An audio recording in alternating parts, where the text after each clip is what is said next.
And I took the path less traveled by, and that has made all the difference.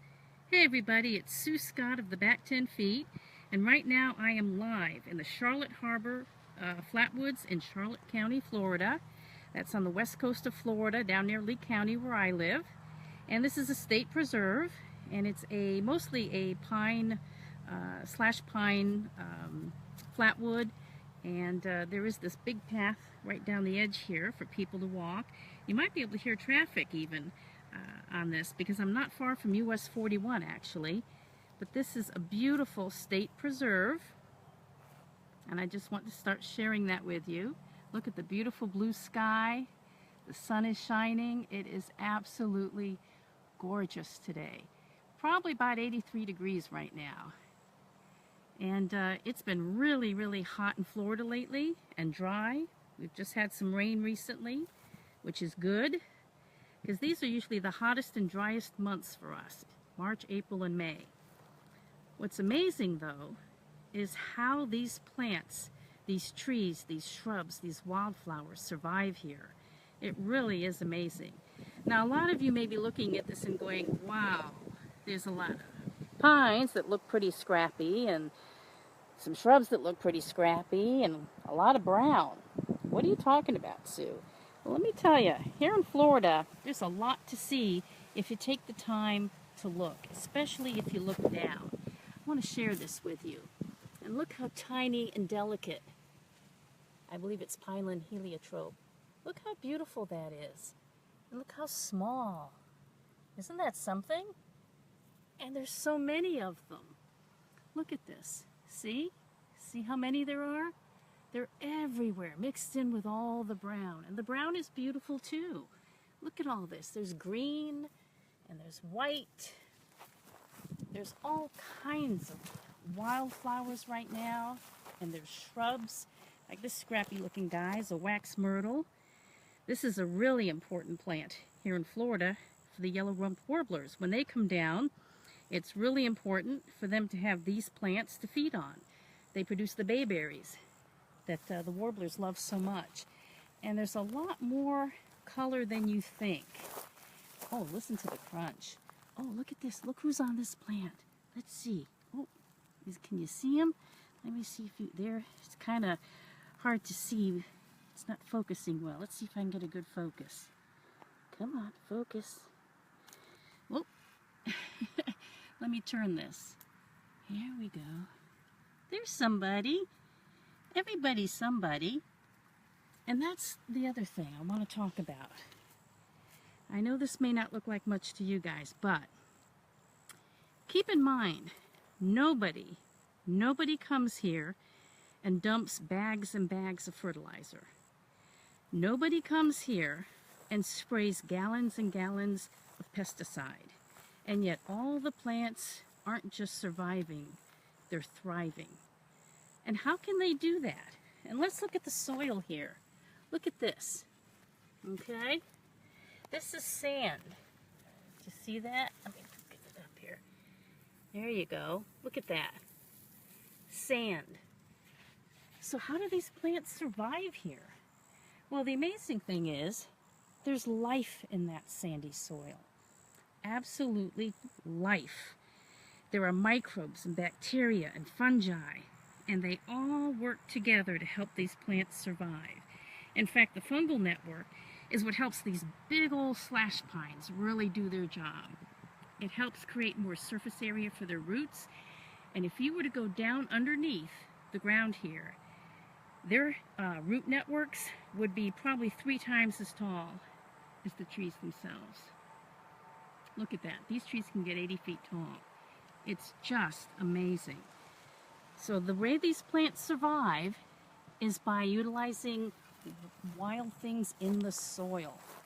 And again, what's important to understand for those of us trying to recreate natural systems in our home landscapes is that the minute you start using pesticides or fertilizers, you actually kill all the good stuff in the soil, no matter what kind of soil you have.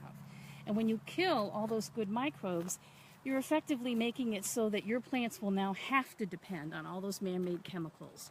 And we need to stop that. We need to keep our soil clean, our water clean. And the way we do that is by how we behave in those home landscapes as well. We need to mimic these natural systems to the best of our ability. Now, what I want you to see here too, see that beautiful snag? Snag is a dead tree. There's a little hole up there that's perfectly round. Probably red-headed woodpeckers living there. And look at that. Look at that sable palm. That's our state tree, by the way. Oh, let's see if I can find any coreopsis, which is our state wildflower. There's all kinds of things blooming right now, believe it or not. Even though it's harsh and dry and kind of miserable, it's still pretty cool. Let's see. Let's see if I can figure out who's watching with me. There's another wax myrtle. And again, it's a great shrub that you can actually put in your home landscape here in Florida and a lot of parts of the country, and really benefit birds especially. And I know I saw some thistle here recently. Let's take a look. Oh, look at this. There's a nice bunch of the heliotrope. Isn't that beautiful? Isn't that pretty? I just love that. Look, big old plane coming over. And look at this. Look at this. And some plants have these what look like dead heads as part of the living plant. Isn't that beautiful? In fact, I saw some yellow-eyed grass earlier, and that looks like a dead-headed plant. This might be Elliot's love grass. The pretty blue. Let's shadow here. Isn't that pretty? I just love this. What else do we have? Look at these little pine trees. This guy's no taller than I am. He's got a long way to go. And those pine cones are so, so important to all kinds of animals that live here. Look at that grass. Isn't that beautiful? So much of our native grasses are really pretty in Florida. And let's take a look. And our saw palmetto, ubiquitous, common, overlooked, so important in our pine flatwoods. This is cover, this is food. They produce berries that our bears depend on. A lot of wildlife depend on the saw palmetto. So it's really important not to allow humans to go grabbing all those berries to use for themselves. That's important. Oh, here we go. Here's a coreopsis. This is our state wildflower. This is the genus. Let me show you that. There we go. Isn't that pretty? Just a little yellow wildflower. And there's a lot of different species. And they're really quite remarkable. What's really interesting is they prefer it wet. So the reason we're starting to see them now is because we've actually had some rain recently. All right, we do have some people watching. So as you can see, it really is pretty here if you take the time to look. You do have to slow down, look down, and look around. But the important thing to remember is we don't have to use all those man-made chemicals in our home landscapes. We really don't. And what we need to start understanding is that plants are in communities. In other words, this is a whole community. And there's a lot of different players here. And what's really cool is that they're all different. They all have a different job. They're very diverse. But they all live in a community. And they work together. And that's how they make it happen. And that's how they manage to live here under such harsh conditions. In the home landscape, the minute you start using, like I say, those commercial chemicals and fertilizers, you start killing everything that's good in your soil. And one way to get your soil built back up is to just stop the nonsense, add native plants, native to your region, and add some leaf litter. For example, I have a neighbor who has an oak tree.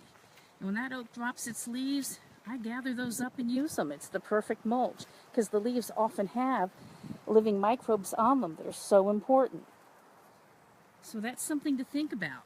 Wherever you live, use the natural detritus that falls from plants that are native in your area as a way of building up your soil. It's also important to understand, though, that in some places you need to leave bare soil. A lot of animals need that, especially in Florida, our native bees. They need that bare soil to burrow in. In fact, today, as I pulled into my own landscape from an errand, I think I had an American redstart in my yard, and he was basically wallowing around in a patch of sand, taking a sand bath. It's important for birds, too. And what do we have here? Here we go. Here's another beautiful wax myrtle. I'll show you how big the leaves are. Isn't that a beautiful plant? Look how green it is. It's so green. And it's so harsh here. I can't begin to tell you how harsh the conditions can be in a pine flatwood in South Florida. And yet, like I say, look at all the green. Yes, there's brown, but there's an awful lot of green. These plants are making it. They're talking to each other. They're communicating. They're sharing networks. And the way they do that, again, is through the live bacteria, protozoans, microbes of all kinds that are in this sandy soil, which to most people doesn't look like much of anything. But it is. It really is. And see the natural detritus on the ground? That's awesome. That is really, really awesome. I can't get over how blue the sky is today. It really is pretty.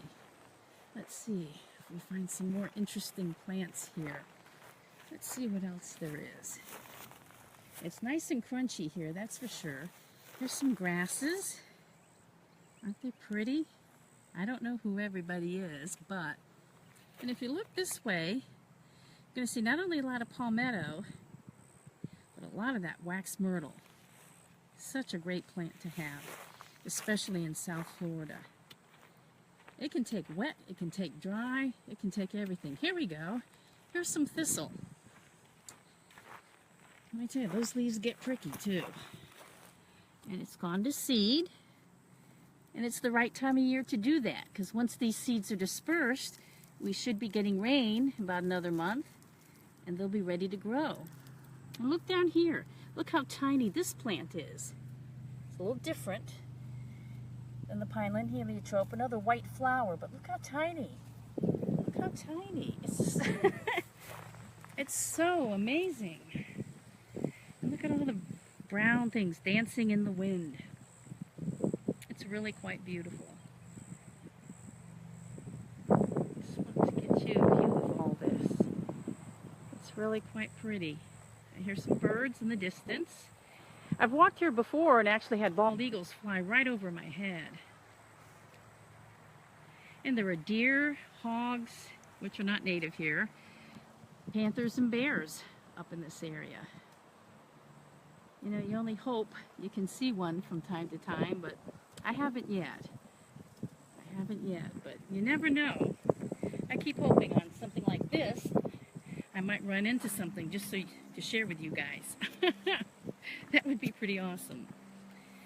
But again, just wanted to share with you folks how beautiful this place is.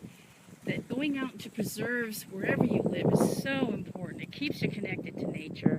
You can see how she works without our help, as long as we leave her alone. That's the main thing.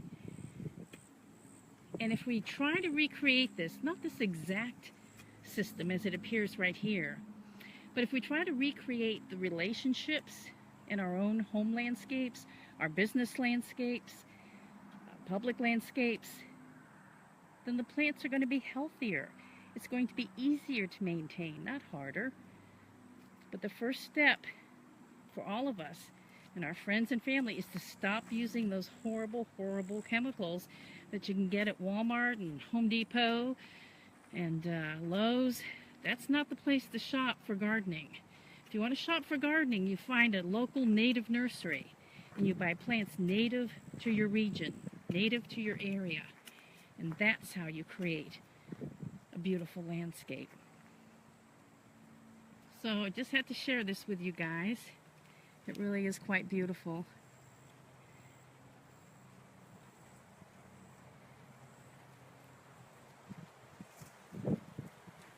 little too fast there, sorry.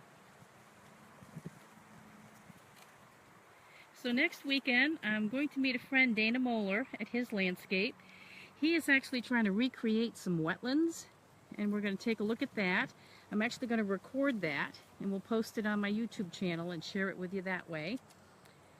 And then from time to time, I hope at least once a month to go live to a location like this and share it with all of you and talk about some things we need to talk about.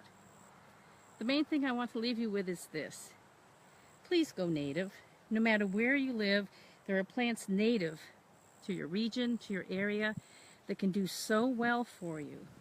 Stop using those man-made chemicals, all right? Start understanding how plant communities work, and start replenishing your soil with native detritus and items that will help replenish it with what's needed for all those microbes to survive.